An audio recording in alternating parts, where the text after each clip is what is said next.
Hello and welcome to episode 136 of the Arena Regulars podcast. I'm Zach, And I'm Jeff. and we're your source for drunken Magic the Gathering arena content.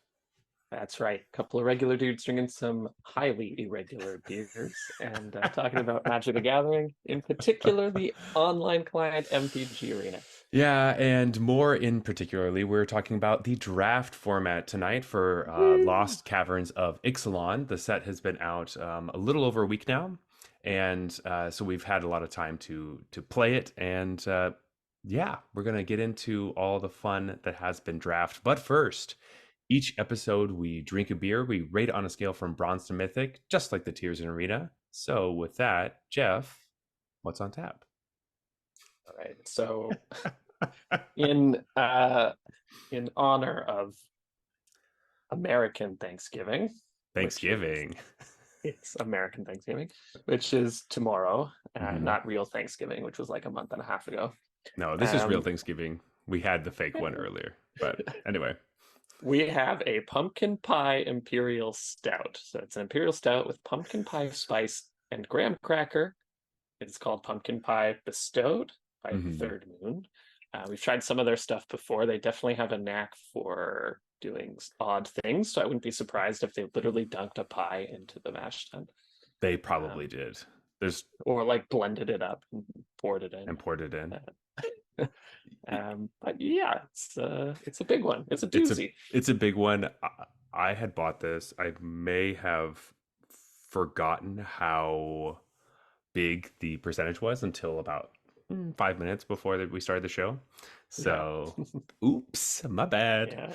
yeah. Um, but they're bestowed. So bestowed is like one of their imperial stouts, and they just changed the different flavors in it. I believe the other one we did was like the peanut butter banana jam one was also considered their bestowed. It was like an imperial pastry stout or something. Um, so yeah, we'll see how this pumpkin pie goes. This is momentous. It's episode 136. We haven't had a pumpkin beer since episode 3. Uh There's a reason. because I tend to like them. I like to try them out when they come around during the fall and winter seasons, or the months of the fall, whatever. I don't know. But it feels like I already drank this. I could just feel Yeah. myself Did getting you have wasted you have a from pre-game imperial stout there? it. Anyway, so I'm glad anytime I can force Jeff to drink a pumpkin beer, it feels good. And I think this one's going to taste better than some of the other random pumpkin ales you can get, which I don't always like. So, I've never had one that I liked, and even like sometimes people whose opinion I respect on beer, even those people, uh, they're like, no, this one's actually really good. Like you're actually gonna like this one, and I mm, never like it. So we'll see. We'll see. okay.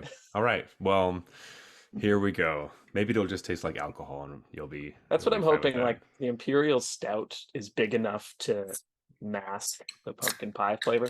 Knowing Third Moon, I'm not expecting that.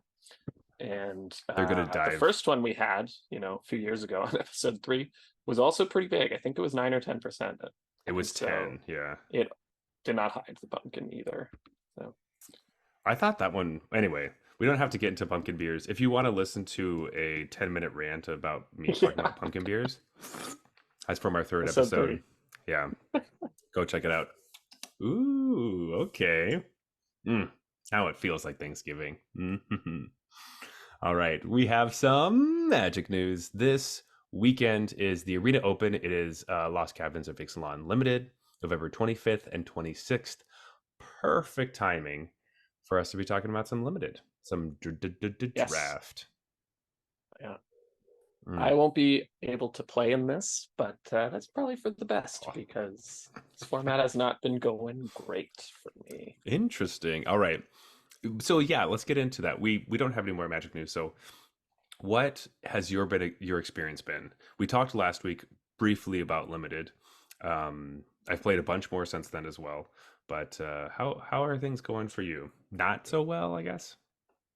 Yeah, well, so they're going well depending on what you're looking at. So my experience has been it doesn't seem to matter what I do, my deck goes 4-3. And one time I got 6 wins in my very first draft, and one hmm time I got like one win. And then out of the dozen or so drafts, I'm pretty sure every single other one has been 4-3 with which, so that's okay because That's like that's my good. gems aren't depleting. They're Hmm. mostly staying constant. They're going down a little bit, but I'm getting a lot of the cards I like for constructed. So from Hmm. a build your constructed card pool perspective, things are going totally fine. That's good. But from a like, man, I just want one deck to do well perspective, Yeah. it's just not then it doesn't seem to matter what deck I play. It's always a 4-3 Gotcha. result. So I don't think I have a good grasp on like what's strong and what's weak because I've had decks I thought were super strong, it's 4-3. Decks I thought were super weak, it's 4-3. Decks that are in the Hmm. middle, it's 4-3. So But um, I don't know. But actually, my worst performing deck, one that only got one win, I think it was one. It may have been zero, but I think it was one. hmm. I thought that deck was nuts. So uh, That's it the didn't worst. play well. Yeah. So I think I'm just not grasping the format that well.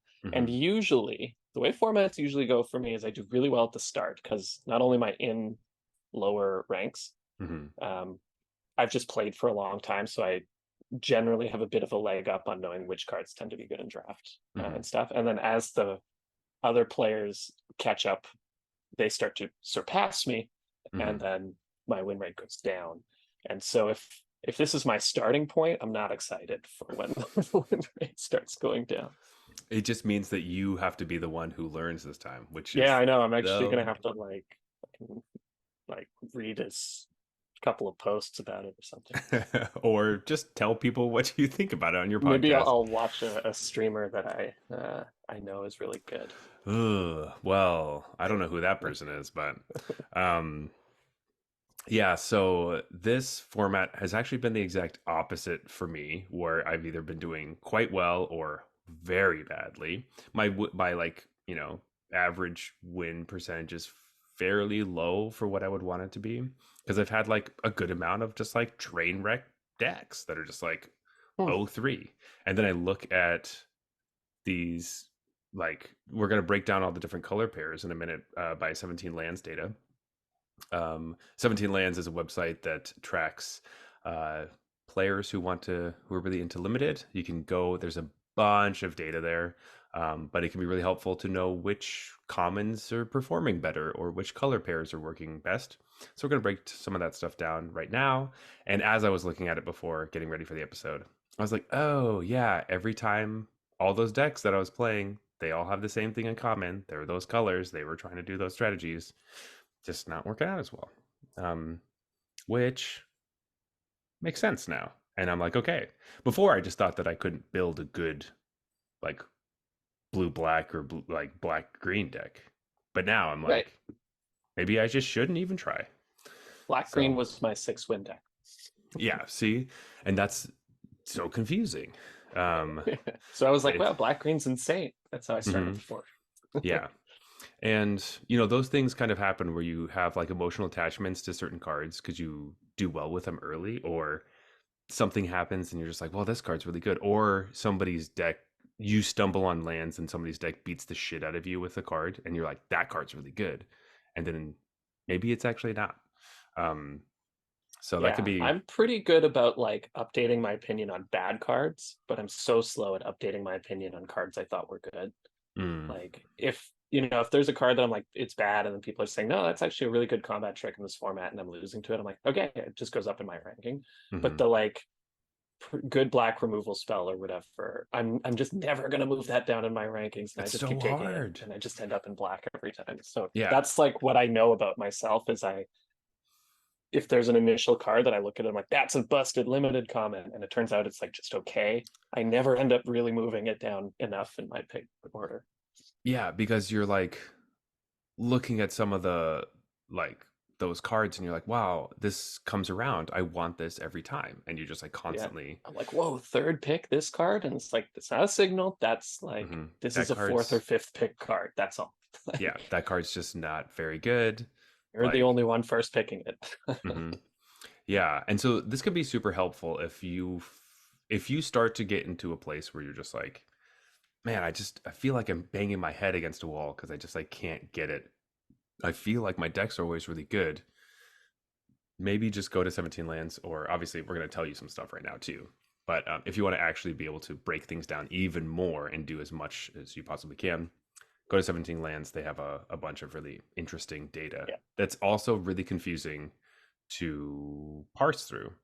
Yeah. So for the most part for tonight, when we're talking about things, um, we're just going to the analytics section that has like the color breakdowns, and we're talking about cards, specifically commons and things. We are looking at game in hand win rate, which is GIHWR. That will help you piece things and understand what we're talking about. Yeah. Now it's not a perfect metric, right? Mm-mm. It's a bit skewed and doesn't reflect pick order. So if there's a Yeah. card that is like 53%, or like let's say it's 55% game in hand win rate, but it's being taken 10th, that's better than a card that's 56%, or it's more valuable information than a 56% card that's taken first. Mm-hmm. Like Yeah. if there's this one that's almost as good, but it's being taken way later, that would be handy to know. So that's why they have a ton of different stats. Yeah.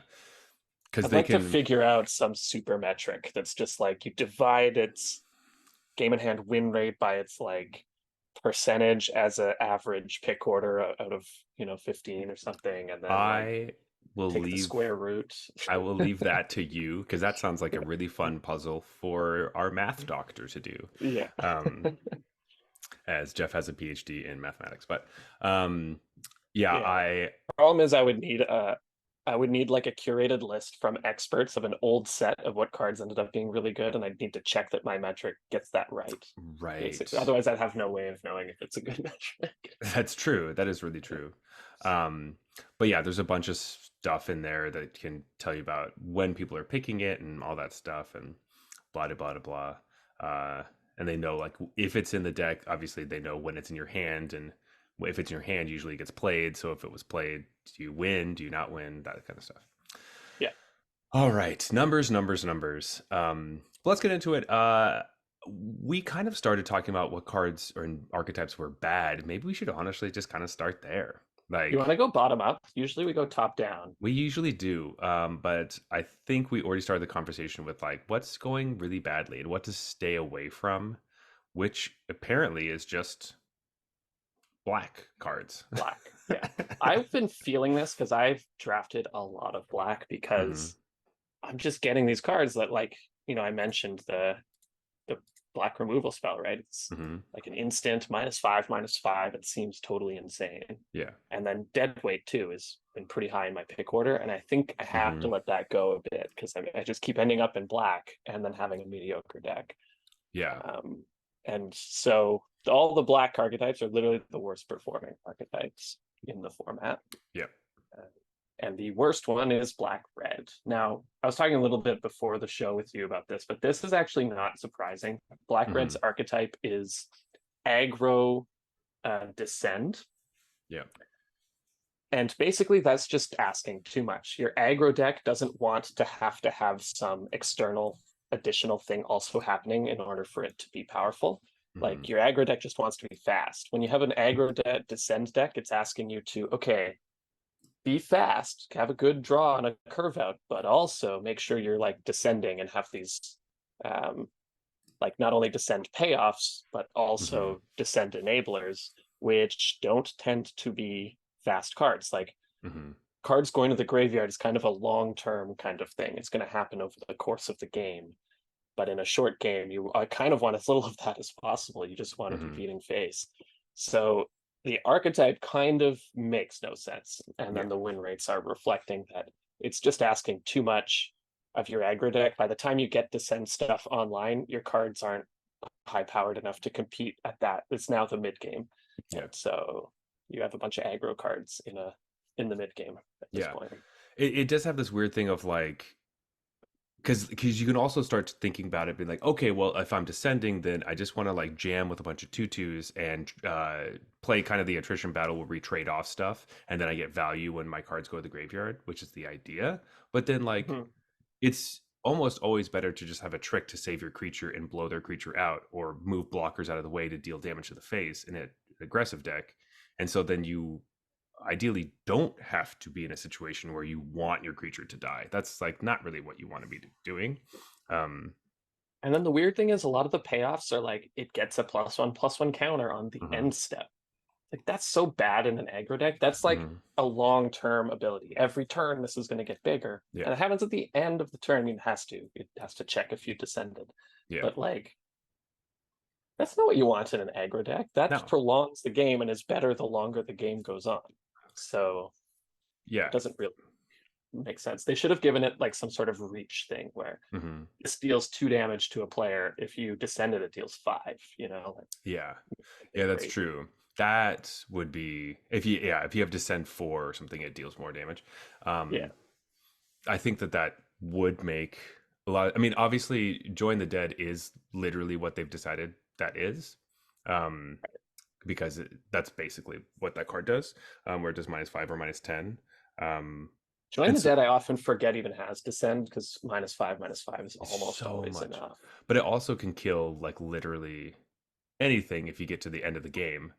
It's just instant speed destroy, whatever. Though, Yeah, for whatever reason, today when I was streaming playing this deck and trying to do black things, which is I had a rough day one of your streaming. train wreck drafts.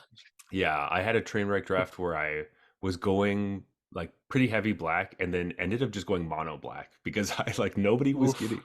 So I played mono black and I got 4-3 with that, which was really Hey, surprising. take it. And so that was just kind of like falling ass backwards up a hill. It was so weird.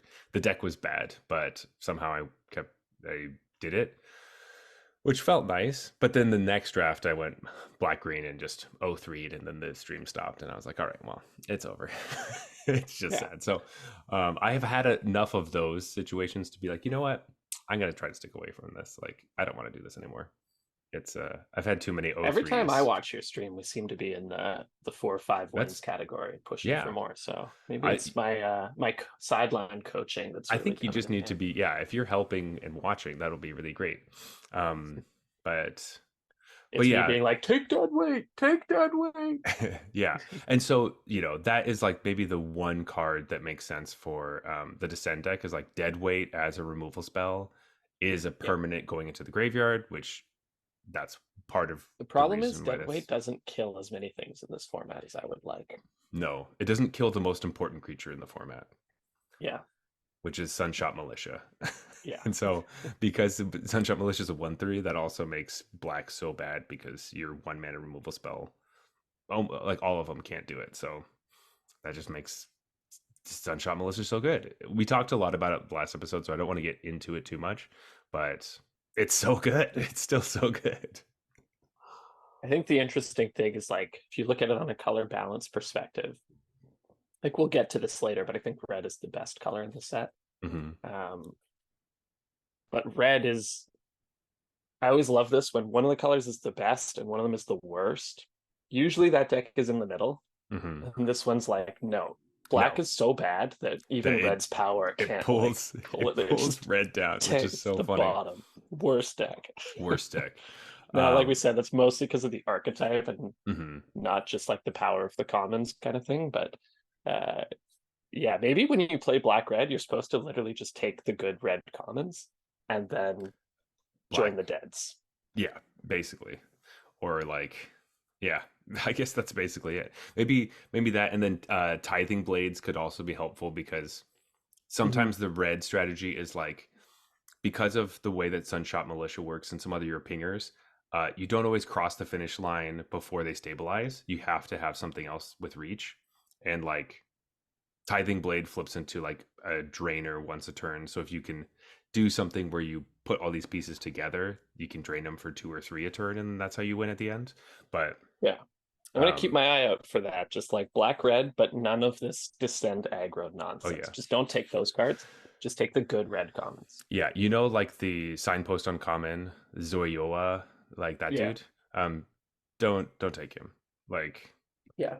Luckily I've actually never played black red mhm. because it always just seems bad to me. to to be Uh, fair, I haven't I've seen like one black red deck, yeah. and People just it's aren't really doing it because it's too much to come together. yeah, it just Um, doesn't really. It also just doesn't like jump out at you as something that you should be Yeah, doing. none of the cards seem super powerful, Mm-mm. right? So I'm So just gonna take a quick look at the like how many games have been played with it. Okay, so actually more than Celestia and Simic, but otherwise it's well like about let's see, 3.5 times as many games were played with is it as with Rakdos. yeah. Oh no, way more than that. Holy, what's going on?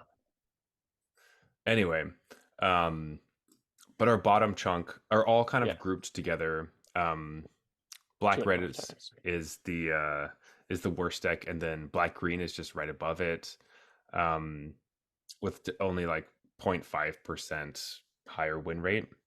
So the same type of thing. Um, this black green promises like we have defossilize, which is the sweet black, yeah, reanimate spell, and you have all the big dinosaurs that you could put in your yard somehow by milling, and then you could bring it back, and that seems like what you want to do. Which the dream is still there, which is what hurts me so much, because every time I'm like, oh, it seems so good, the dream, Yeah, and it just never comes together the way I want. Um, yeah. and yeah, just a bummer. I It mean, does seem cool, but I don't know. Something in the back of my head was telling me like Descent's just not going to be that good. Like, mm-mm, so blue black, I guess this is the way I was thinking about it. Blue black versus blue green. mm-hmm, It makes sense that blue black would be better than black green, sorry. mm-hmm, Um, because Descend is a control mechanic innately. yeah, And so in the sense that it's going to happen as the game goes. And so whatever deck wants to play the longest is going to be the best Descend deck. Whether mm-hmm, that deck is good is still up in the air. Spoiler, it's not. mm-hmm. But that's what I was thinking beforehand. Like black, green, as much as I loathe to say it, is probably just a worse version of blue, black. It definitely is, and the big thing is that like the payoffs for green are like you said, when the 5 mana 5/4 trampoline cat attacks, it gets a +1/+1 counter, or Right. weird things like that. While in blue black, you're milling artifacts into your graveyard and crafting them with the artifacts on your board, Right. like, and making super big stuff. Like, it always feels so much better being like, oh, there's a dumb artifact in my yard now, I can craft with something. Like, that feels like a more of a payoff, For because sure. Or keeping like something comes back from the graveyard, that blue black uncommon. Like that's mm, actually yeah, significant. You get a big creature for free from your hmm, milling. Like yeah, that is worth jumping through a hoop for. exactly, Some of the yeah, green black stuff is not. yeah. What is that, Ukbengbach or whatever, that Yeah, card, the, Aquali, something like yeah, that. the 5 mana 6/4 menace vigilance thing that comes back all the time, Mhm. awesome. the Yeah. the green black one is like the Oh, fungus the green black one dude. is the Aquali, I think, something Yeah, like yeah. that. That's the one that, like, if you have descend 8, that it like can't really be blocked, and it has trample and a bunch of stuff. Yeah, like if I just it's never okay. It's like a 5/5 trampler for 3 if mm-hmm, you have descend 4. mm-hmm, But the problem is you often just play it as a 3/3 for 3, yeah, and then they kill it. Or they and then don't, and then when it gets big later, they kill it. Like I just I I don't think if know. the first descent got it past 5, so it didn't die to an unkicked join the dead or an unpowered join the dead, Hmm. that'd be different. But even if you jump through the hoops, it's still a 5/5, and it just dies to one of the common removal spells in the format. Yeah, yeah. It's also like the inherent like Ukbin. I don't. What is that card called? It's like Ukbinbach. Umbach or something. Umba. I'm sorry. This is Umbop, Umdab. umbop, Yeah. umbop. What is? Wow. Fuck. What is that band called?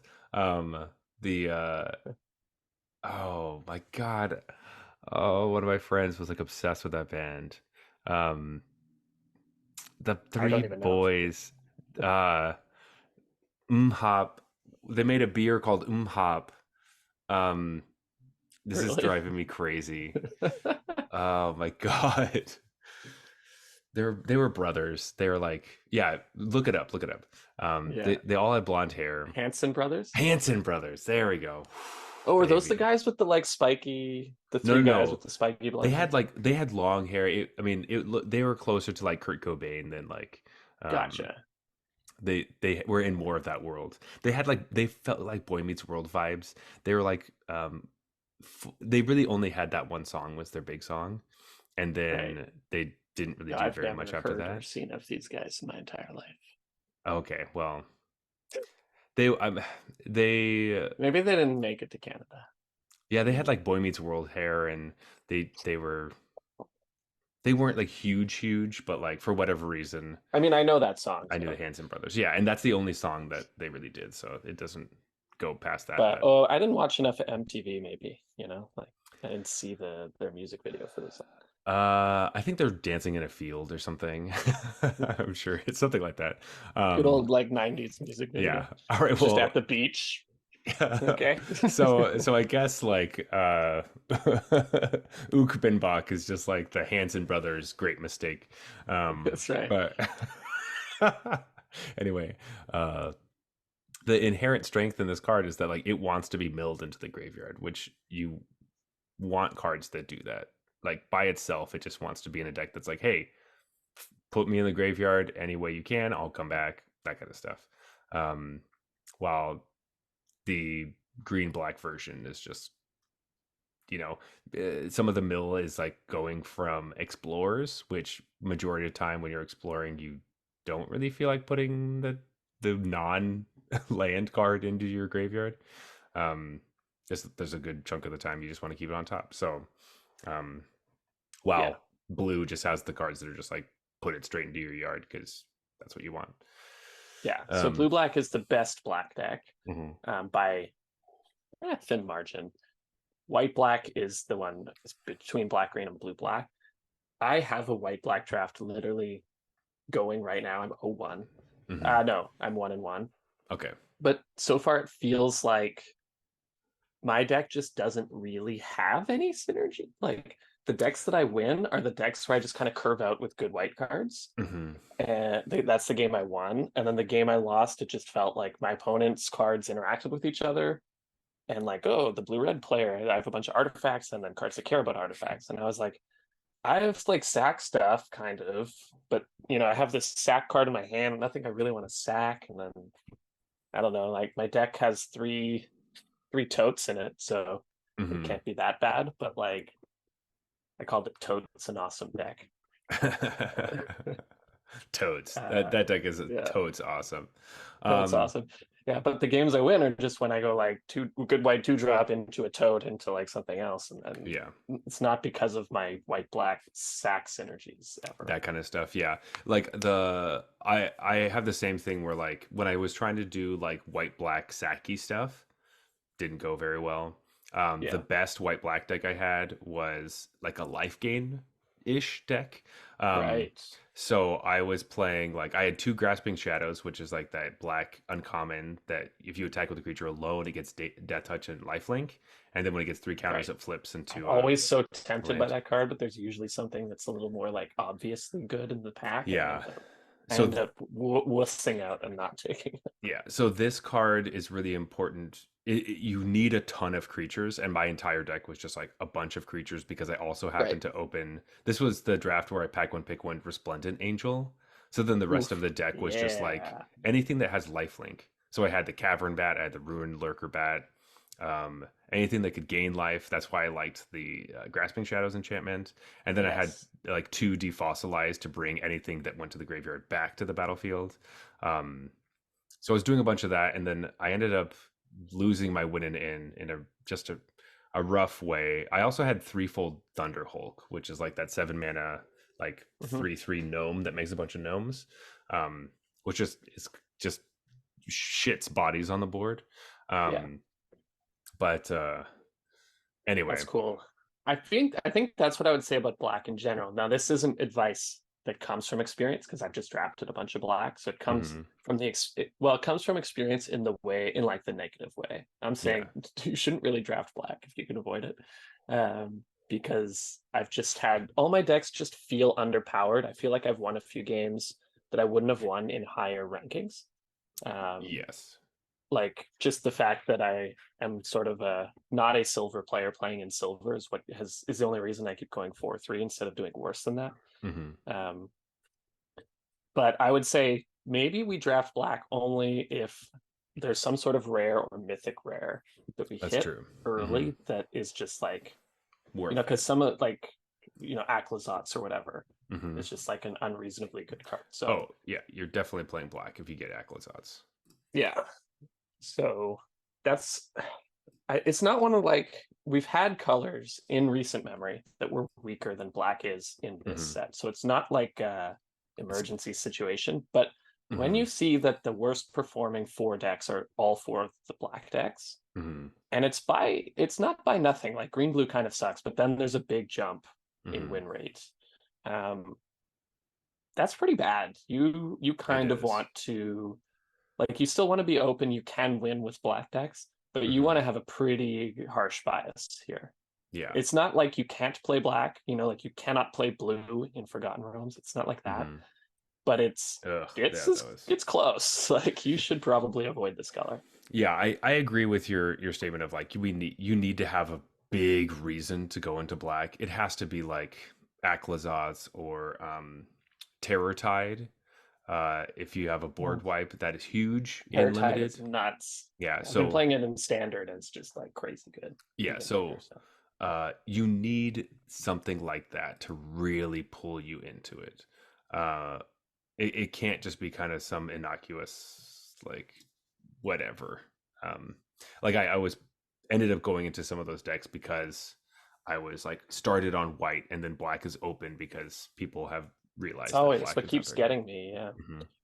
They're And like, then oh, sometimes I'll just see a chupacabra, and I'm like, hmm, yeah, chupacabra, we're yeah, it's so doing it. hard. It's so hard when like you open a pack and it's like Chupacabra, and then the next pack is Join the Dead, and then the next pack is another Join the Dead. You're like, Right. And I'm this like, feels, I'm set up to ace this draft. And then yeah, 4-3. yeah, and you're like, I just can't get myself over the line. So Jeff, how do we get closer to getting over the line? Like, Yeah. where do we need to go to get there? All right. Now, So go ahead. better than blue black, in the middle here is green Hmm. blue. I I've never drafted this myself, but I've played against it a few times. It's kind of like Hmm. explore themed. It always Yes. seems just kind of okay. Like there's a lot of wheel spinning and like your creatures are you're just exploring and it seems Hmm. great, but then I could beat them. Hmm. Um, I don't know. I'm not surprised to see this where it is. I think it's an archetype people really like, so people play it Yeah. disproportionate to its power level. Hmm. But I've never really seen it do anything where I was like, whoa, like some of the decks we'll talk about above. I'm like, man, that is ridiculous for a limited deck. Hmm. This deck doesn't really do that. So it's right where I'd expect it. But I don't Yeah. have any experience playing with it, so I can't really tell you what cards are good or bad or whatever. Like if you are really interested in playing like Seeker of Sunlight, which is the 1 mana 1/1 you can pay 3 to explore as a sorcery, and then like Tendrils of the Micro Tyrant, which is like the 2 mana 2/2 that you can spend I seven do love mana that guy. Yeah. to put 7+1/+1 counters on a land. Then yeah, this is the deck you want to be playing. Um, any way that you can like I think that Seeker of Sunlight is a card that I overlooked a lot early on, and I Mhm. think the format it ends up shaking out to be like long enough that I've had a bunch of games where my opponent has two of these on the board, and they're both like either a 5/5 or a 6/6. It's just like, what the hell? Like, how did we get to this point where you Right. can just sit Like there with like it's 12 ridiculous that lands? you've invested like 20 mana into this It's like, thing, how did you but do that? But that happens enough, which is more annoying. often than you'd think. Yeah. Yeah, more often than you think. So if that's the type of thing that you're interested in, then this is probably Like totally worth playing in this deck. I still think that card's a late pick, but Yes, for me it's gone from like unplayable, I never take it, to I'm gonna start thinking about taking it a little exactly. in the later stages of the pack. Yeah. Exactly. That's the perfect way to explain it because it looks like a just stone useless to me because Yeah. uh in modern limited most of the time like some of these activated abilities on both of these creatures tends to be things that you just can't really afford to do. Yeah, You just like don't you have. usually have stuff to do It's just better than every this. turn, and Yeah. then So you rarely are in the situation where you're like, I'm not doing anything. But I've lost games because my opponent could explore 2 or 3 times a turn because of this stupid card, and they could get to gas while I'm just drawing 1 card a turn, hoping to get anything. As we're and in top deck wars. exactly. I think that's another way to think about it. Like, I think I had explore mentally. I had it at about half a card. Hmm. I think it's almost just as good as drawing a card. It's almost like a full card because Hmm. half the time or whatever, let's say that 40% of the time you get a land, you do draw the card. Hmm. Um, the other times, like when you surveil one, like we usually say surveil's about half a card.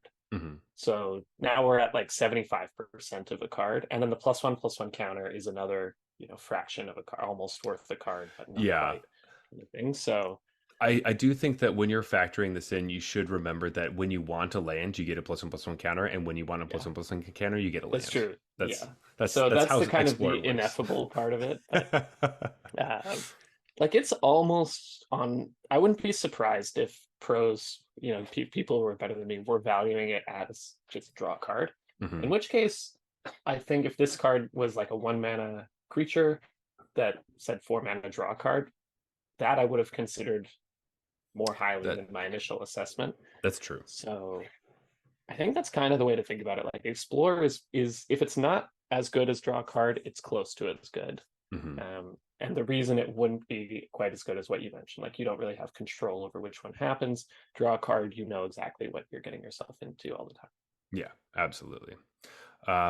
So if you've listened to the podcast, you know that green blue is not like our favorite archetype, but I will say that this set is, I think, just a little bit different because it isn't this almost always like we've said before, like black red is almost always like a sacrifice strategy where you like are just attacking, then you sacrifice the thing, and then the thing gets bigger, and that's blah blah blah blah. Green blue is always like draw cards and play extra lands and ramp into something big. Yeah. This is not like that, which actually makes it more interesting to me. So it makes me like green blue a lot more, and explore and the merfolk thing uh does seem to be something that's, I would actually play this deck. I haven't yet, but it is closer to on my radar. Where usually I just like completely X out green Yeah. blue. Like I Like don't want to play this at ramp? all. No. Yeah.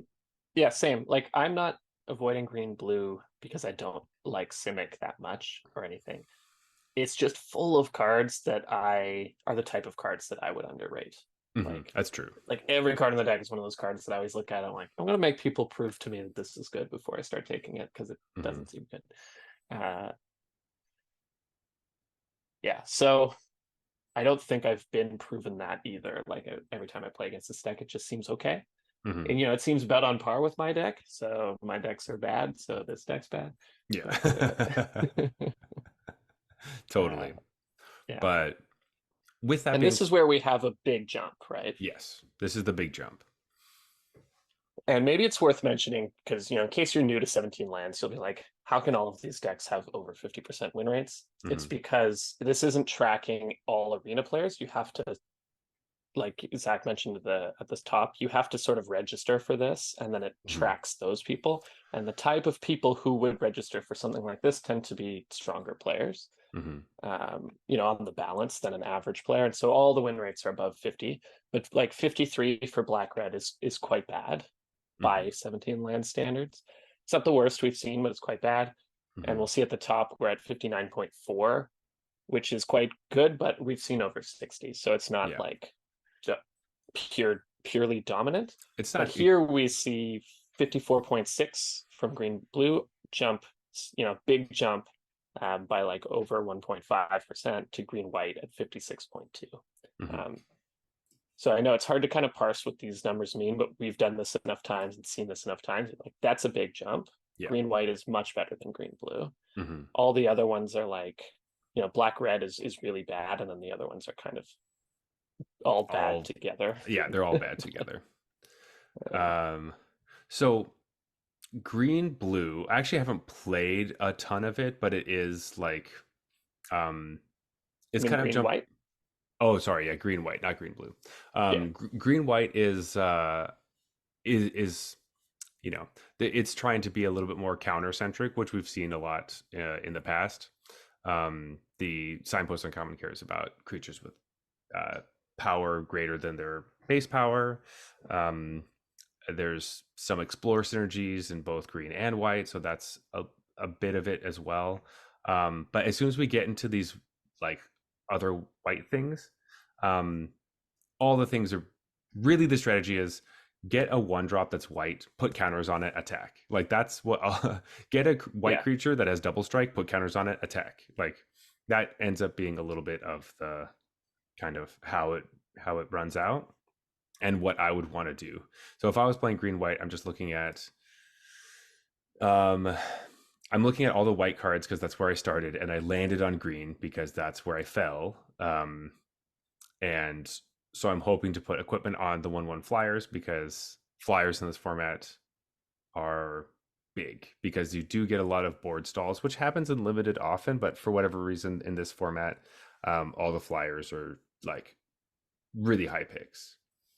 Like I want Old Tech Cloud Guard. I really want Miner's Guidewing and Ruin Lurker Cloud Guard, I Bat. think, is the best white common. I think Yeah. again, this deck. Now that I see the answer, this makes sense to me. Hmm. This deck wants to go tall, but in my opinion, all of the best white commons want to go wide, or Yeah. they do go wide. That is what they do. Hmm. So Ultic Cloud Guard, I think, is the best white common, Yeah. and then Tinker's Tote. Maybe you could throw Petrify in there. I'm not sure, but like, yeah, I never really know where the removal spell Lands. lands in that kind of thing, especially with, well, there's a sacrifice deck in the format, but also the sacrifice deck is bad. So Hmm. how good is Petrify? I'm not totally sure, but for sure those I think would be the top three. Hmm. Um, I tend to take Tinker's Toad over Petrify currently. Could be wrong, but I do the both of opposite, those, so interesting. okay, both Not of those I commons, but also the go wide thing. The go wide decks are good, so it makes Mhm. Petrify a little worse, I think. But That's true. um, yeah, so green white just kind of has, now there's some good green creatures. I really like the, what is it, Axejaw? That guy just goes up and up in my rating every time. He's like the dinosaur that explores at common. Oh yeah, that dude's Um, awesome. The four drop. Yeah. again, I think I was underrating Explore, right? So I just was like, yeah, that's okay. Now I'm Hmm. like, this card's great. No, it's great. Probably It's even better than the frog, it's a actually. I'm not raptor sure. with lasers on its head. How is it not Yeah, that's amazing? true. Why can't? How did I not know that that's going to be the best green He's common? got freaking Uh, lasers on his head. yeah, but I think that's the main problem. Like you could see a world where the green white deck is the best if the best white common was just a little like better for the deck Hmm. than they are. Um, like most of the when I see these white commons, I want to go red white, not Hmm. green white. Yeah, and so that's where my mind goes, where it's like I want these white commons that are like these flying dudes or the cloud guard and those things like that. And in green, you have to put counters on them, but in red, you have all these equipment that you get to put on them. So you're playing Yeah, like you can play the torch that is gives +1/+0, or just you know shock something for two, um, stuff like that. Where like most of the games are basically one in the air, and then if I'm red, I get to slide into Sunshot Militia, which the go wide strategy works perfectly with Sunshot Militia because that card is busted. yeah. Um, Yeah, exactly. A card I do really like in this deck. I think have I played this once or twice? I think once. But a card I found to overperform for me was um, what's it called? Staggering Size, I want to say. Yeah, the Like giant just the growth with combat trample. Yeah. combat trick that gives trample was huge for this deck because it's so easy to just put all these counters on something and then they're like, okay, jump block with one of my Tinker's tokens or Hmm. whatever, and you're like, oh, like how do I get through that? They have 17 1/1s. Hmm. This was how I had two of these, and I was always literally every game was like, if I draw staggering size, I win. If I don't draw staggering size, I'm probably gonna lose. Yeah. And I have like 3 turns to do it. And that ended up with the 4-3 record because sometimes I drew one of them and sometimes I didn't. But I Uh, don't know if that was like my particular build or something to look out no, for with this deck, but I would look out for staggering sizes if you're playing this. I also think that if you're playing against any green deck and they attack into you, like you're looking for like how bad is the block with staggering size? Yeah, Because yeah, it is exactly. super playable. Because the combat tricks that you run into every single game or every single match or run or whatever are staggering size and ancestor's aid. Those are the Is ones that the that one you, that gives first strike and a token?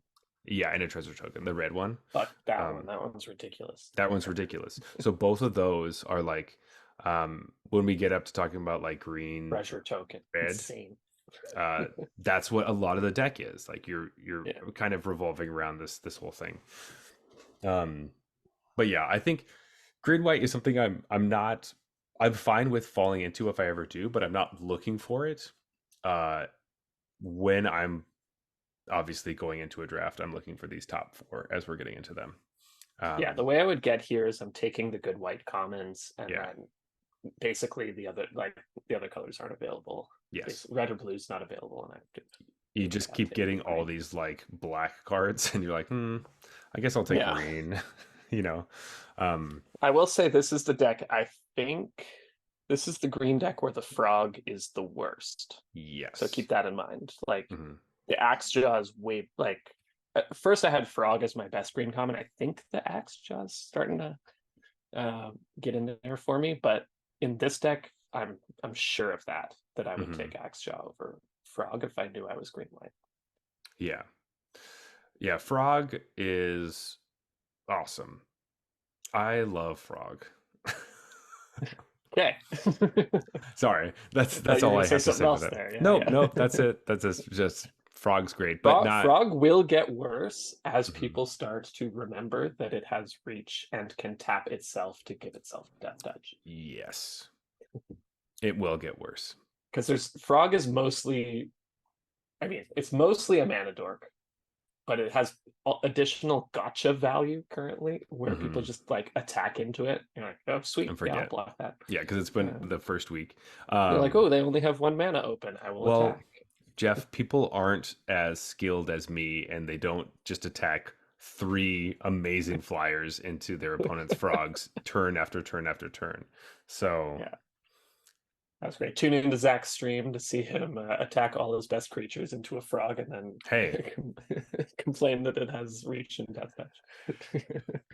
one of the times it was because I just didn't realize that there's a frog at all because the board state was so Yeah, it was a wide huge board. Yeah. that I didn't even see the frog. The other time I was a straight up. I thought they could only like activate one of the frogs. Um, anyway, but yeah, come to my stream. It's I'm fine. Anyway, um, Hey man, decks that either get like 7 wins or no wins, that sounds like good stream content, that's honestly. I don't It's know. either a total Is, train wreck or it's like a is it miracle good when you miracle get shot.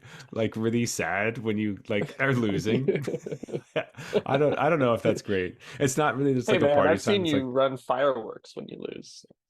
that's true, but only if I lose spectacularly. Yeah. Um, yeah, yeah, gotta save those fireworks. Yeah. Um, Only in anyway, special losses get that. so we're getting into the last four decks.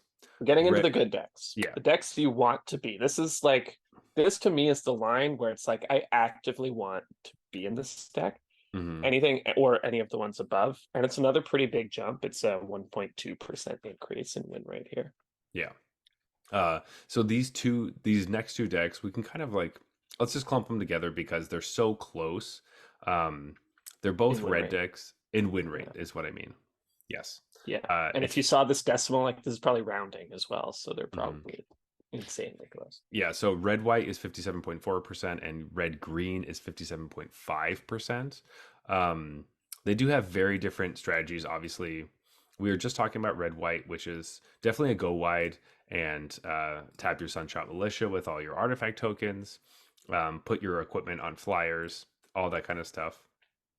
Um, which I've done pretty well with this deck actually because um, for whatever reason, not only have I had a couple games where I had like 2 or 3 Sunshot Militias, but I also had like 2 Panicked Altasaurs, which is just the 5-mana 4/5 with Reach dinosaur that Yeah, I taps love and that card. deals 2 damage to each opponent. Because when you're Yeah, doing that in combination with your Sunshot Militias, your opponent's just like, yeah, okay, I guess I can't attack you, and you're gonna deal 2 to 3 damage to me every turn. So this sucks.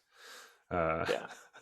So it might be no surprise, but red white is my favorite deck in this format. all right, classic. Um, but it's so different than the red white. Like usually people are like, oh, Jeff likes Boros again in Hmm. draft.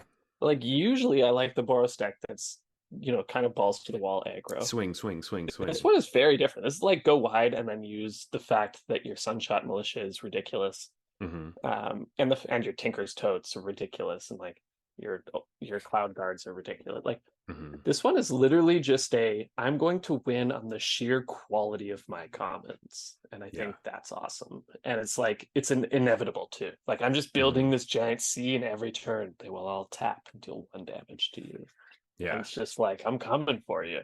I'm coming for Yeah. you. You can attack me, but Ever. my board is huge. Yeah. You're gonna attack me? My board's huge. I'll crack back for 18. Like, Yeah. but if you don't attack me, you take 9. So Yeah. Exactly. Which is fantastic. Like, I love it. It plays it, like the opposite of Boros limited decks usually do, where you're mhm. literally like, I have inevitability. Yeah, What are you gonna do? exactly. Like, I was playing last night with another huge board game. Jeff, you're watching because my math was wrong. Yeah, Not wrong, but like I just like forgot.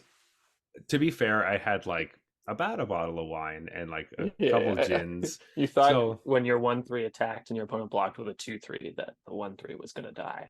But I thought that they would have made sure it died, and I just I mean, didn't they would have blocked with something register. else. Yeah, I was just I was assuming that my opponent was going to kill it. So basically, I had to attack with everything, including my Sunshot Militia, because I knew one creature wouldn't be blocked, and then I put both of my Ancestors' Aid on that creature to pump it up to 6 power, so they'd be down to 1, and then I'd make 2 treasure tokens off of it. And I thought, I'll just tap the treasure tokens, deal the last 1 damage. But then I was worried that my Sunshot Militia was going to die. They did not block in such a way that it would die, so that I ended up actually winning the game and doing exactly yeah. what I wanted to do. I just spent a period of time getting mad Almost because past the turn. almost passed the turn and stopped because I was like, wait, it's letting me Hold kill on. them. Yeah. Why Oh, is that blue? there's my Sunshot Militia. Yeah. Yeah. So your So, opponent absolutely should have killed the Sunshot Militia. mhm. Um, but like you're in platinum. It's not like we're Yeah. talking I mean, scrubs here. nobody really expects the double Ancestors Aid just so you could use the treasure tokens to deal the final damage. That's Like, fair. That's that's a fair. We're weird. talking with knowledge. Oh, you definitely should have killed the Sunshot Yeah, Militia. But like they didn't think you had any activations of it available, and you were exactly. dead on the crackback. So Exactly. their block did make sense. It did. But anyway, It was a bit optimistic because you had 2 cards and, that's and you true. made this attack in the first place. That's true. So the blog was optimistic, but sometimes you got to just do the optimistic thing and be like, maybe they have nothing. Yeah, it's true. It could be lands. You never know. Um, And but they're just like tired of this game and want to attack with their whole team. see, yes, and I have done that more times than you can imagine. Just the like, when you get to the point where your brain just hurts, you're like, I don't know, attack all. You figure it out. Either I Not win or really, I man. lose. I don't know. You don't. That doesn't happen to you. That happens to me all the time. Where I'm just like, I don't know anymore. Go. Yeah. Um, and then No, see, I'm sitting there like maybe if I just keep playing stuff to the board, they'll just get fed up and attack with everything and I'll win. and I'm the one that's just like, well, Yeah. the Too one much that's snakes and lattes in me there, where I'm like, they'll eventually just attack with everything and I'll win. that's true. Just when people are just drunk and just like want the game to end, they're like, I Yeah, need to go outside and smoke before our next round, so I attack. yeah, Whatever. that's Maybe right. you win, maybe you. Yeah. Anyway, Math is for blockers, but I'm a mathematician, so happy to block. yeah. See, yeah, it's so funny because the math part of Magic is like not my favorite part, and Yeah. for a lot of people, it's their favorite part. It's crazy. Yeah, it's actually not my favorite part either, but it is sometimes you get a deck that's very like technical and mathy, and it's Yeah. like I'm okay with this. Like I can Rakdos play this. Sacrifice is like one of the big reasons I don't play that deck all the time, is because I don't Yeah, want to have to do the it's math very twice. mathy. Yeah. Specifically in I paper. did lose a match last night because I'd had a few beers, and I Mhm. literally just didn't. I just had them dead on the board, and I just didn't attack with my Sunshot Militia because I was like, you never attack with your Sunshot Militia. But they Is were it at true? one, and I'm Yeah. sitting there with just a militia and no other thing to tap with it, and I'm like, I was supposed to attack with that. That's right. Yeah, yeah. When I did the math in my head, I was like, they're exactly dead. And then they're at one at the end of things, and I've already Hmm. given them a good game because they Hmm. were giving me good games at times Yeah. earlier when they thought they were going to win. So it was just the most embarrassing thing. It's like, and That's then my opponent gave me awful. an oops, and I was like, yeah, yeah, oops, oops is the correct thing Wow. to say there. And the fact that they just like, didn't respect you enough to just be like, you know what? I'm gonna concede. No, With the I wouldn't expect that. no, no, I just I mean mean, like you mean when they're at five and I have five power of attackers, and they're like, maybe he won't attack with them. Yeah, that almost never happens, So you're yeah, just they're like, tapped out entirely. yeah, as soon as you see that you're dead on board, a lot of times I just concede because I'm like, I'm dead on Yeah, board, I concede. yeah. But I don't usually But I wait for forgot the about the attack. chance that my opponent has had like three IPAs. That's true. Forgot That's about that true. probability in my In your decision making. calculations. So I do want to point out, we talked about Atali's favor last episode a lot, and I talked about how it's one of So my favorite good. cards and how strong it Yeah. is. Um, it's like the number one red common. Like, I think Yeah, this that is surprising to me, but not that surprising. it is surprising to me, and the fact that honestly, the fact that like the blood braid elf, the geological whatever, is Explorer? is No. not like on. Oh, that's an uncommon, isn't it? Yeah, that one's an Oh, uncommon. It's still not the best uncommon. yeah, Um, but Atali's favor Zoetic does. Glyph, by the way, is the best uncommon by a Oh, lot. That card's one of the it's best cards in the set by it's game in hand win rate. so good. Yeah, Like I told all of you, I told you that both of these auras were good, and that's probably one of the reasons why I love this format, yeah, because but you auras tell are us good. auras are good every format. And we're just like, yeah, yeah, Zach likes auras. So It's but this time that finally, you're right. yeah, because they have an inherent card advantage. It's not even just draw a card; it's get a real thing on the battlefield now, Yeah, or later. yeah. And these are probably the reasons. Like these two cards, like we're skipping a couple steps, but these two cards are very easily the reasons why the best deck is the best deck. There's a couple other reasons. It's not just these, but Yeah. the fact that the best deck has access to both of these cards is big. Um, Yeah. So red green we didn't super touch on, but mhm. it's dinos. Like Yeah, but they're good. This is yeah, great. they're very good. The fact Um, that the dinosaur deck is actually good, it's not only finally, yeah, people like it, but it's also good. Like yeah, we're so used to Gruul being like Gruul kindred decks being shitty, like yeah. werewolves bad, you know. Werewolves was the Um worst deck in a werewolf set. Come like on. nuts. Like the fact that zombies were the best in the werewolf set is dumb. So Yeah. I'm really happy that dinos are in a perfect spot. They're really good, they're strong, they're fun, but they're not the best deck. And they're not oppressive, but they're good. And they actually have meaningful payoffs, like Mhm. the new 6 mana 6/6 trample guy. Like, boy, is that a reason to be Are you talking about the Dreadmaw? dinos. Yeah, sorry, I Yeah. couldn't remember the name of Colossal Dreadmaw. The new Colossal Dreadmaw, or Yeah, whatever the yeah. uncommon. Man, is that a reason to play dinos. Hmm. And then obviously the 1 mana removal spell, which after we talked about, I've been taking it more, and yeah, Hmm. it's just good. It's just a Yeah. good card. I just should just take it because like you said, like you told me, there's usually at least a 2, 3 dinos in your deck, and Yeah, exactly. this Of some goes from kind. like it goes from basically like it's dead weight baseline, and then Hmm. it gets better in the late game, which is exactly what dead weight's missing. Yeah. So, um, yeah, the Dinos deck is good. I just wanted to call out red green because my favorite deck I've built in this whole format was red green. I went 4-3 with it, but it was not a dinos deck, really. It had a few dinos in it. It Hmm. was all ramp cards on the low end. So I had two of the cards that go get you a forest, Yeah, or and glimpse the then core. two frogs, Hmm. and then I had like three of the guys that make a treasure, the pirate that makes a Oh, treasure, sure. and then the on four I had the artifact that gets you a land, the creature that comes into play gets you a land. Right, right, right. Um, That card? and then I had Chimil, the inner sun, Oh, and right. so Oh, this is all I so would do gross. was just ramp into Chimil, the inner sun. If I didn't draw that card, I was probably not doing that great. But I had Hmm. like the Earth Shake. I had two or three 6-drop dinos as well to like. Hmm.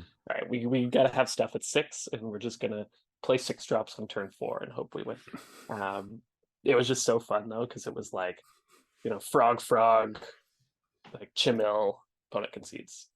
Um, but I lost. I think all 3 of my losses were to pirates, and my rule was I got to make them use a braid before I play this. Hmm. But they always had like 3 abrades. Just the third one got me. I'm like, come on, like. I made you killed one of my frogs with an abrade, and then I was beating down with this dino, and you eventually abraded it, and then I slammed Chimil. I give you like, what's up, buddy? And then you Hmm. abrade that. Come Uh, on. you know what's so funny about Chamil? So, if you don't know, Chamil's the like, Oh yeah, it's, it's a mythic that's not really playable and constructed, so people probably don't know what it is. But yeah. Chamil the Inner Sun is a 6 mana legendary artifact. Mythic, it just says gotta spells wash you it down. control can't be countered. And at the beginning of your end step, discover 5. Um, you know what the secret text on this card is that I think is here but isn't here? I always think that this card, instead of saying spells you control can't be countered, I always think it It can't be says counted. no. I think that it says like you can't cast spells anymore. Like that's what I think it Oh, says. that would Like be way worse. so But every that okay, so it would be like it's like the those ideal, enduring ideal or whatever that would cast a yeah, free spell every turn, but you can't cast spells exactly. yourself. Yeah, it's like all those like epic spells from Kamigawa like way Or like way sort way of a way back. fires of invention kind of Yeah, thing. like in my mind it's like this is a big powerful thing, but you can't do anything in your hand. And Yeah, it it just just like plays something for free on your end step every single and that's turn. it. And you can't counter In you limited, it's ridiculous, but it's an mhm. artifact. There's a lot of artifact removal, Yeah. so Yeah, there you go. So, but no, you sent a screenshot, and it was hilarious because when I first had looked at the screenshot, I did not realize you had this card on the battlefield. you Um, thought my opponent scooped to Tyrant of the the Tendril of the tendrils, Myco Tyrant. yeah. And I Yeah. was like, oh, okay. I mean, that card's pretty good, I guess. Uh, It's decent. and then I realized, oh no, it's because it's turn 4 and there's a Chibel. Okay, that makes more sense. That was just Uh, the free thing that got cast by the Gmail. yeah, by the Chibel, and it was a 2 drop. You're like, oh man. I Um, was kind of bummed, yeah. But I yeah, almost had 7 mana, so I was like, yeah, maybe it's not that bad. yeah. So we're getting to the top 2 decks. The Top two, really good decks, because yeah, again, it's another big jump up to hmm these, and these are very, very close. So these yeah, are, from red green at 57.5, we're now up to 59.3 and 59.4 hmm for the top 2. yeah. So these are like neck and neck, and these are the ones that you want to play. Now I Yeah. have my favorite one of the I know two. which one's your favorite. Yeah. That's But not the best one. it's not the best one. So my favorite one, we even talked about these last week. It's not like it's absurd or anything, but the white blue artifact deck is my favorite one. Yeah. I cannot like I physically can't pass the signpost uncommon, the Master's Guide Yeah. mural. Hmm. I if I see Master's Guide mural, I take it like almost no matter what. Like Yeah, I was telling you, every time I've like signed into your stream or whatever, you already have a mural in your pile and yeah, you're drafting. it's just like it's a You weird don't it's always go white blue, but that no thing's always there in case it's like open. yeah it's I just get it. Sometimes I'm like black being like I could splash white blue for this card, I don't and then I really have look any artifacts, but but 5 mana 4/4 that flips and then makes another 4/4. Could be okay. Eh, Um, but no, this is the reason that I like this card. I talked about it last week. I talked about this deck, but I think what happened was that when I was reading through all the cards before the set came out, this card seemed horrible to me. I was like, this is so slow. There's no way this is going to work. Um, it's a 5 mana 4/4, and then you have to spend 7 mana to flip it, and then make 1/4/4, and then maybe more after that. But you're never gonna have time to spend 7 mana on this thing. You yeah, always do. I don't remember a game where I haven't been able to flip this thing, and or it hasn't been like a priority to be like, well, my hand's full of artifacts. I got to flip this so I can start pumping out 4/4s. right. Um, it's I I for whatever reason love this card, and I didn't think that the It's like a good card. artifacty weird I never thought that I would be playing like 1 mana blue artifacts that do nothing. You know what I mean? Like I didn't think I would want to play the secret puzzle door thing. Was it or Araska puzzle door? I Right. didn't think that was a card I would want to play. Dude, how freaking good is Inverted Iceberg? It's so Come. good. I've lost that card so many times, and I was like, okay, I gotta start I just gotta get it in my head that that's like a first three picks card. Like Yeah. it's not like a middle of the pack, maybe kind of thing. No, you Mm-mm. gotta take this card. It's fucking ridiculous. Mill a card, draw a card, 6 mana, make a 6/6, and then you tap down one of their blockers. Like this looks like it's a white card. What are you talking about? It's Yeah, so I it's lose to it so often. And then I was eventually just like, you know what? I, I'm on team Inverted Iceberg now, okay? yeah. I'm gonna take this card very highly. This is actively a card that I will wait to abrade. Like I'm waiting for them to spend their turn flipping it so I can Right. abrade it. Like that is something that happens often when I'm playing. Yeah. Yeah. Um Yeah. Great it's card. great. It's super great. Um It could even be the second best blue common after Waterwind Scout. It's mhm. sort of obviously the best blue common, I think, because it's like seriously Windrake plus map token. But Yeah. um, I mean, we all black also has like I guess it doesn't come with anything, but it also has a Windrake that is doing very poorly. But that's because it's yeah, well black. that card's awful because Yeah, it's it's Windrake that like bills when it attacks. The yeah. problem with Windrake is it can't attack. hmm Um, but yeah, Waterwind Scout isn't like I think we even it just feels like we're kind of touching over this again, which is kind of why we wanted to put it at the end because the decks we thought were really busted are still Are super great. are really Like, busted. Yeah. hmm So white um, blue is second best, and then red blue red is the best. And hmm like I would say the blue red deck it's just faster. again, it's the aggro deck, and we're still early in the format, so maybe it'll settle out that white blue is better. But hmm these win rates are high enough above the other ones that I think these are at the top two decks, hmm like even at the end of the format. Um, I've I've never drafted the nuts blue red deck because I think like you told me it was good last time, and so I was a little tardy to the party. And hmm I've been getting whooped by it every time, but it never seems open to me in any capacity. Like people know hmm what the good cards in it are now. Yeah. Um, but if you look at some of the win rates of some of the like commons and uncommons, like Cogwork Wrestler way up there. hmm Um, you know, Goblin Tomb Raiders, the second best red common. Like that's a reflection of the blue red deck being just awesome. Yeah. It is very, very fast, but it has reach too, in the hmm form of stuff like Inverted Iceberg or, all of the uncommons all seem super nutty to me. Like the two best uncommons by win rate are Zoetic Glyph and Spyglass Siren, mm right? Then you have Mm. Staunch Crewmate, one but like in fourth, right? And then you have like you just have so much shit. You have Geological Appraiser, obviously. You have Captain Storm. Like the uncommons, Busted. the commons are solid, and the uncommons are nutty. So yeah, this deck is just really, really good. Yeah.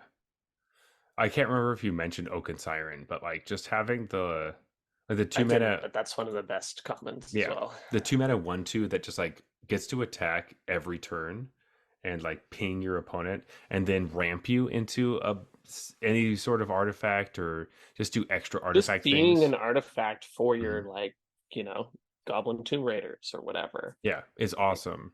yeah. Or all of a sudden you have two Oaken Sirens, and on turn 4 you can flip your inverted iceberg. Stuff like that And there's a just lot of becomes like equipment. Like this wears equipment really well it as does. well. Hmm. Being a 1/2 flyer with vigilance, like Hmm. yeah, this is one of the cards I underrated the most in the whole set, I think. When Yeah. I was first playing, I was like, Oaken, yeah. And then I just kept losing to Oaken Siren decks. So Yeah. now I'm sort of like, all right, I guess gotta take Oaken Siren. But it's too late because people are taking Oaken Sirens now. Hmm. You know, So I didn't now have that edge of realizing it was good before people early, knew it was good. and so now we're in this weird place of like, what do we do? Like, how do we? What decks can we feasibly play that aren't getting just like eaten up? Um, it's often the reason why I have the um, whatever Azorius Uncommon, the mural that Yeah, I don't get to play that deck very often, but I always have Master's Guide Mural in my pool because I'm hoping that I can play it, and then I yeah. end up getting stuck down pushing playing something else. Um, For me, the sweet spot is red white because mhm, so personally, like you know, I mentioned it earlier, but I think red is decidedly the best color. But I actually think white is the second best color in the mhm, set. So if I shoot for red white, I know the deck itself is powerful, but I also know I'm just taking high powered commons and like unless I somehow end up in black red or white black, any of the decks I end up with, if I start in one of those colors, is going to be good.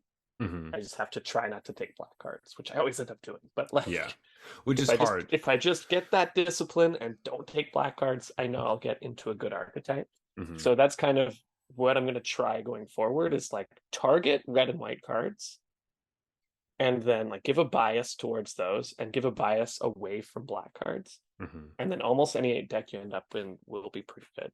Yeah, I think that's right. Um, That's what I'm going to try.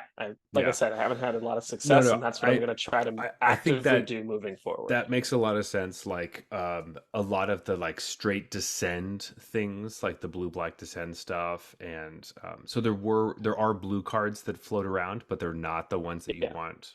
Like those, right. it's almost always just descend And I think stuff. a lot of blue's power comes from its uncommons, Hmm. like Zoetic Glyph and the Spyglass Siren I had an and opponent. They the other pirate. spyglass. They played spyglass siren on turn 1, Sunshot Militia, and then the Windrake on turn 3.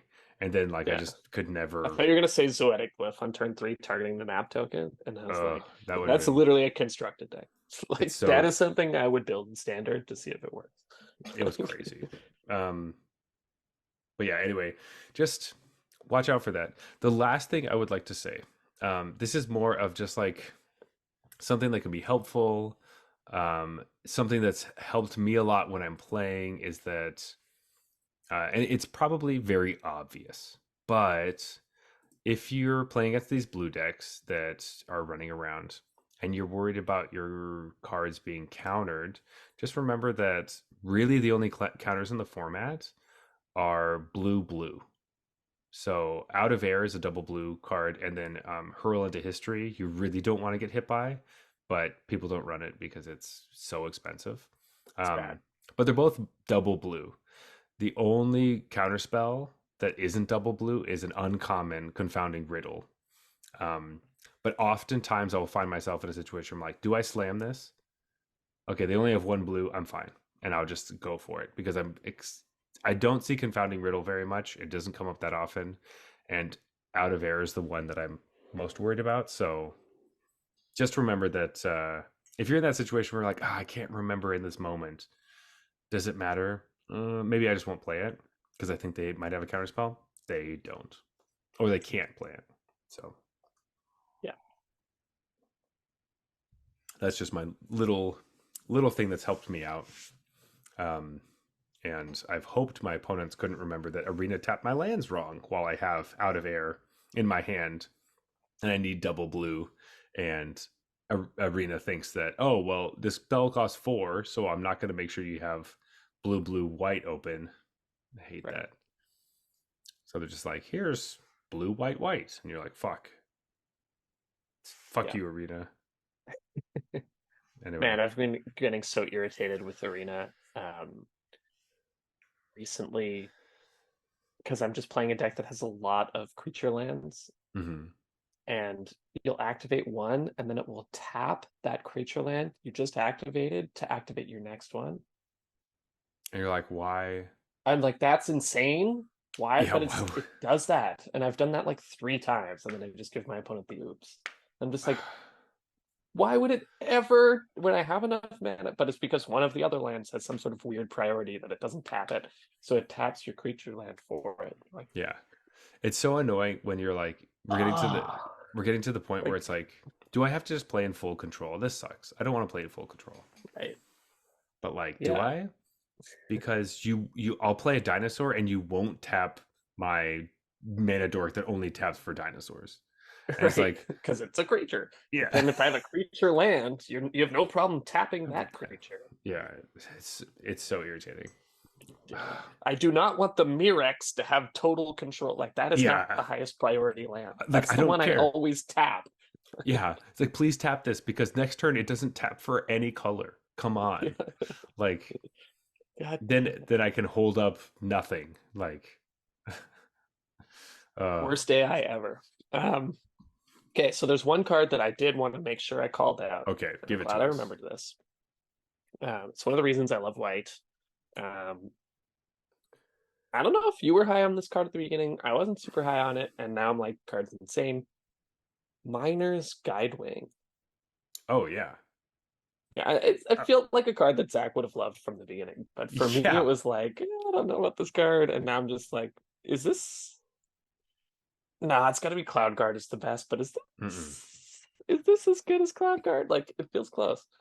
It's I all I ever want to do is have a deck that's like Miner's Guide Wing and like Helping Hands, basically.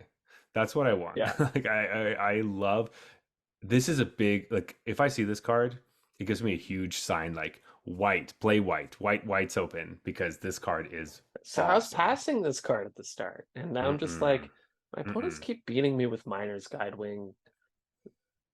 Should I just, because I think again I was undervaluing Explorer, right? So it's like Uh no, it didn't feel like enough of a because I'm thinking I'm gonna sack this, but I sack a whole creature and it only gets an Explorer, but it's like, mhm. no, that it's actually good, and then it's just good in every single white deck. They all want it. Yeah. Um, One of my trophies had 3 of these in it. nice, Um yeah. That's where I'm at now. Like, I'll take as many as I can get. I think I mhm. used to be like, maybe I'll have one. Um, Yeah.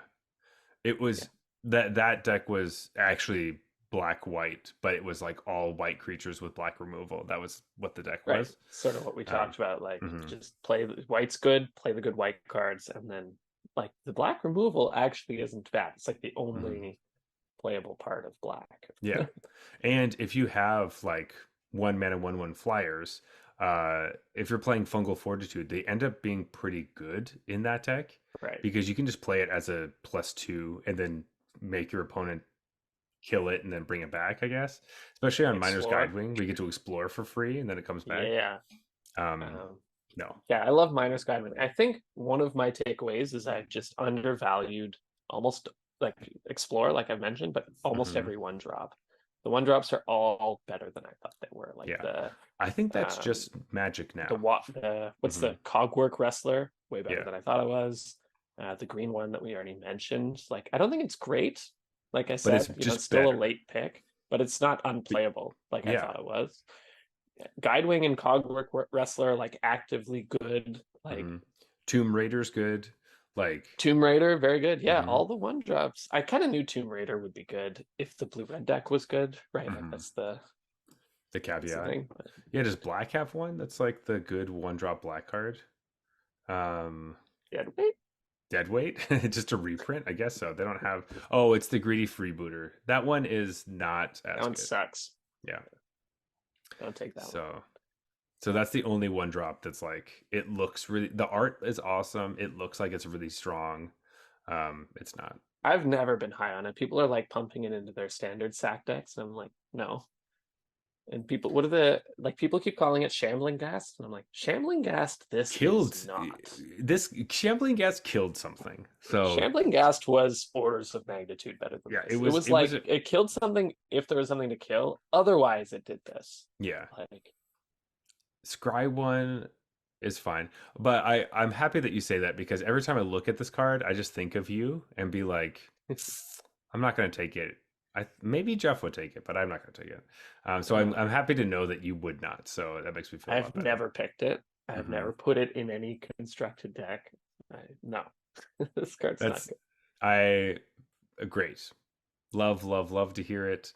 And I will continue to stop It would be taking a it. card like where I'd be like, oh man, is this the one drop we have to play in our sack deck? I guess so, because we don't have other options. But we have a Mhm. ton of options right now, so Yeah, there's no need to touch maybe this. after rotation or something.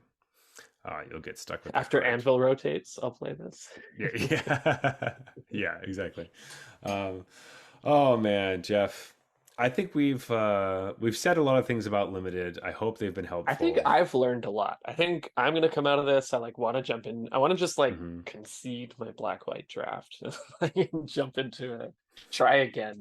I'm not gonna do that. Don't worry. But Yeah, don't get I'm as gonna much go as you fourth. can. I'm gonna jump into a draft. 4-3 is good. I have been getting either like 4-3, 6-3, or 7 or 0. Like, and that's rough. Like my gems are having a hard time. The So zeros are rough, but the I've sevens had are like 3 zeros already. So get out of here. good. I Um, had one. I can't remember if it was a one or a zero, but I had one, and it was. I thought the best deck I had drafted in the format. So mhm. That's rough. then And again, it was blue black. So yeah, this is all being said. We did not talk about the cave deck. I don't have enough experience with the cave deck or playing against it. I've never So played with or against it actually. I've played with it once and it didn't go well. So um, I think it's definitely a deck, but we won't see it until like in a couple weeks. People will start really diving into it. That's the kind of thing that emerges once the format is established, Hmm. because then there are pick orders, there's that stuff, and all the caves cards are going late. Right now, Yeah. there's people experimenting. They're taking some caves cards. They're not taking some caves cards. Nobody really ends up with the caves deck. Hmm. Um, but these kind of, I call them like extra archetypes. I love them because they add some longevity to the format, because this will start to emerge as like, oh, you can play the caves deck. Yeah. And then everyone's going to be in a mad dash for caves cards for It'll like a week. And honestly, I'll it'll just be be sitting there drafting blue red, being like idiots. Like, unless like I have. There's been many. Like I had a draft recently where I could have had a playset of the red like calamitous cave in, ooh, and I was like, oh fuck. When I am I sitting in the cave seat? I was like, yeah. Did I miss because it? Yeah. you were saying like the top two decks are really big on going wide and having a bunch of fucking dudes. Yeah. And Calamitous Cave in. if your deck is just like, board wipes are super strong. There's two rare ones, and there's calamitous cave in. There's the black one, but that one never comes up. It's just -2, -2, so it's not very good. Yeah. Um, but calamitous cave in wipes the whole board, and you get to start over. If you have a bunch of them and your deck's that doing that, like I don't know, it seems good. So I mean, the inherent problem with it is that you have to draft your lands as well as your spells, and all the other decks don't have to.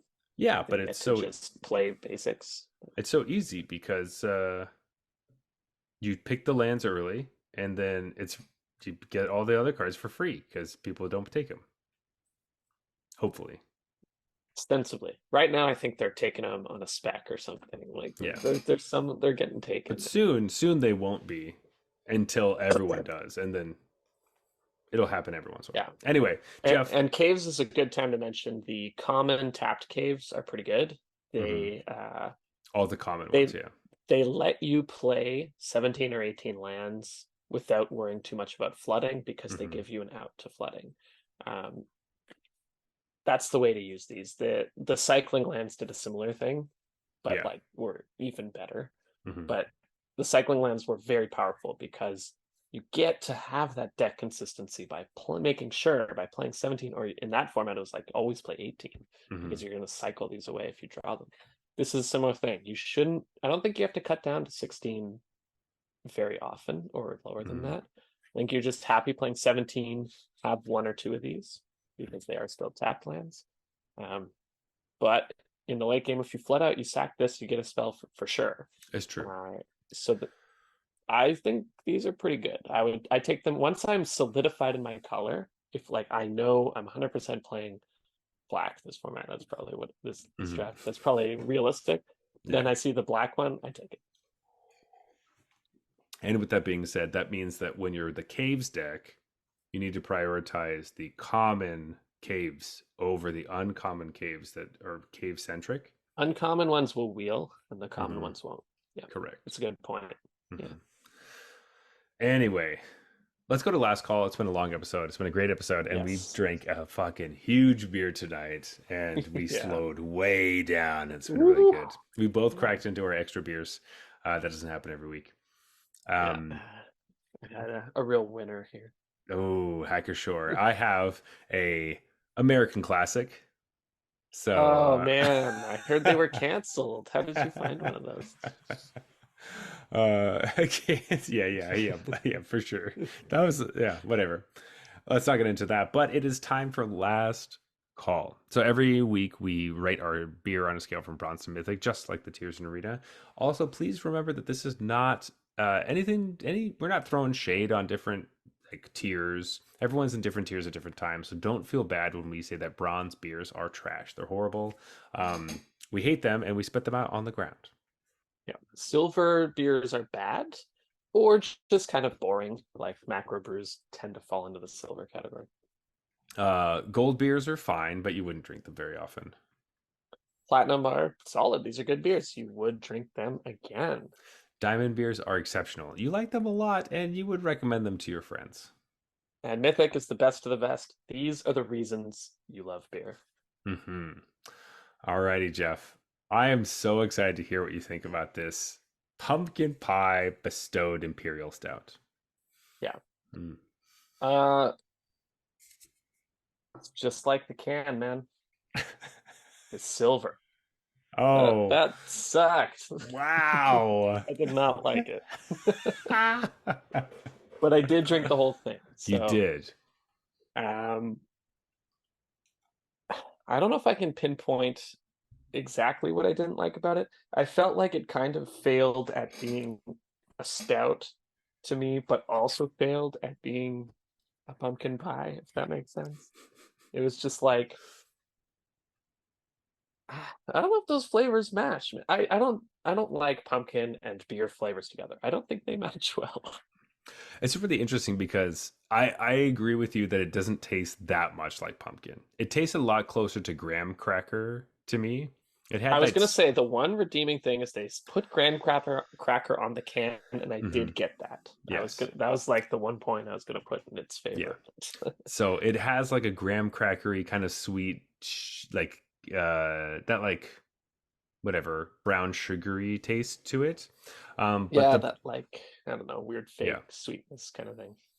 Um, but I like this one a lot. I thought this was great. I would drink this It again for was sure. it was gross. I would also just I would give this to somebody. I think that they're bestowed weird imperial stouts are definitely tasty and worth trying. So I like this one. This is a diamond. I'm gonna give this to people that are Ooh, looking that's gonna be for the biggest pumpkin discrepancy pies. here. Yeah. No, I thought it was good. The thing is, like, we've talked about pumpkin beers before. I'm not gonna go on a huge rant, don't worry. But what we kind of decided is that pumpkin beers that have usually pumpkin spices or something that I enjoy a lot. Jeff doesn't want pumpkin in his beer at all. But if they're focused on putting like pieces of pumpkin or pumpkin puree, any beer that makes it feel like I'm biting into a pumpkin is like awful. And that's usually all the lighter beers. So if you're Yeah. talking about like a pumpkin ale or like some sort of like blonde ale with pumpkin or um uh what is it? Sam Adams does a pumpkin one that does it's like that. There's a bunch of ones that are similar to that are like lighter.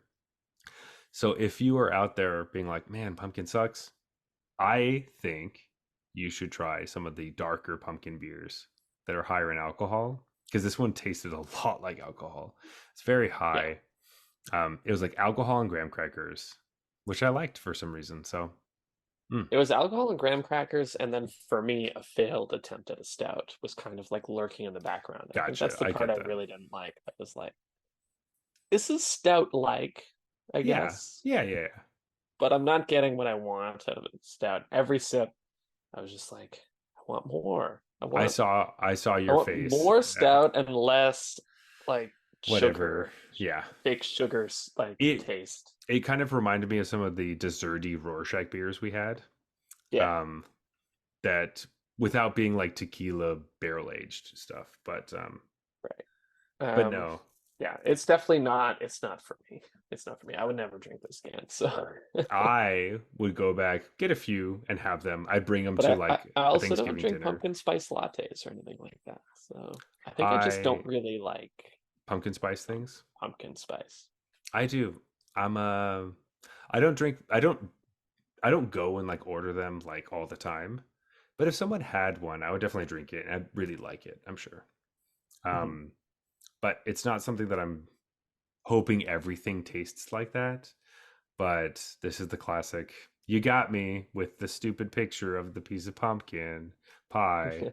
You know, I do like pumpkin I did pie, buy which it. is it's not my Okay. favorite Thanksgiving themed pie. That would be pecan, but pumpkin Pecan pie is pie. Oh, buddy. You know yeah. what? Pecan pie really grew on me. When I was a kid, I always thought it was really gross, and my dad loved it. And then slowly Mhm. over time, it always seems Yeah. like such like the quintessential dad pie to me. It's the dad pie, yeah. Because it's like it's got nuts in it, and for whatever Yeah. reason, as a kid, nuts are gross, and as you get older, nuts are awesome. Mhm. Um, nuts that you eat. Anyway, whatever. Yeah. I don't know if that clarifies. Oh God, it's been a long night. All right, Yeah, it's been Jeff. an 11% beer. So. It has been 11. It's been a while since we've had 11% beer. Getting the old guys drinking this stuff. So, um, diamond for me, silver for Jeff. Oof. Crazy. We never get Yeah. one of those, but it's good. It's good to have them every once in If a there was while. a beer that was going to do it, it's the pumpkin beer. I mean, maybe Yeah, the first one was. I must have given it a horrible rating, and I think you liked it. So I think you gave it a gold. I might have been crazy and given it mythic. Who knows? Those were the Wild West days where we that's weren't true. used The to rating ratings were beers. much higher back then.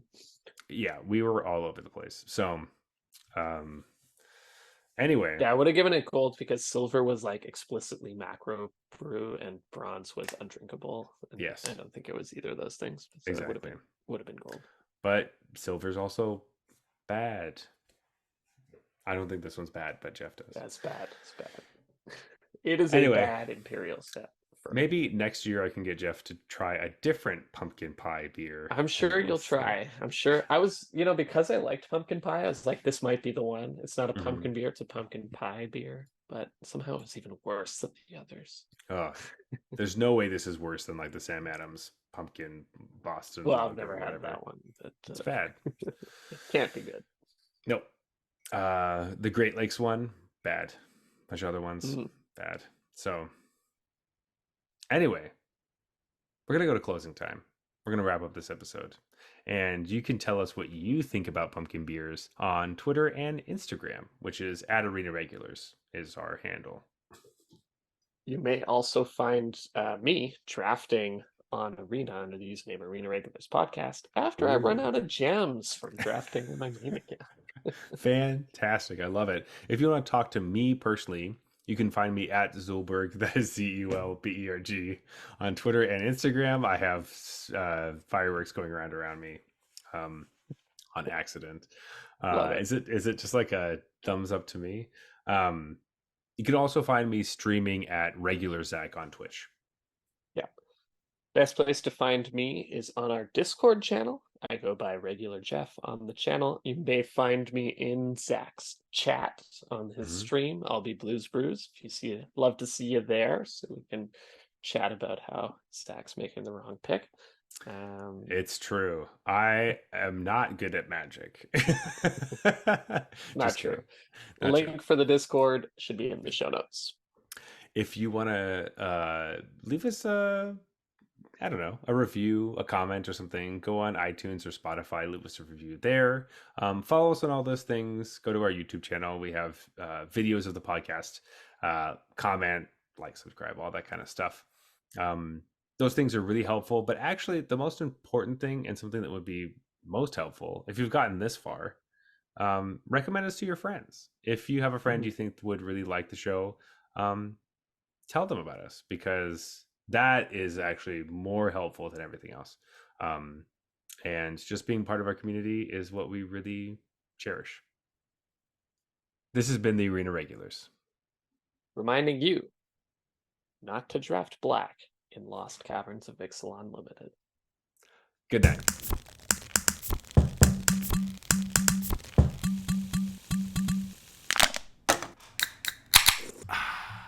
All right, that's fine.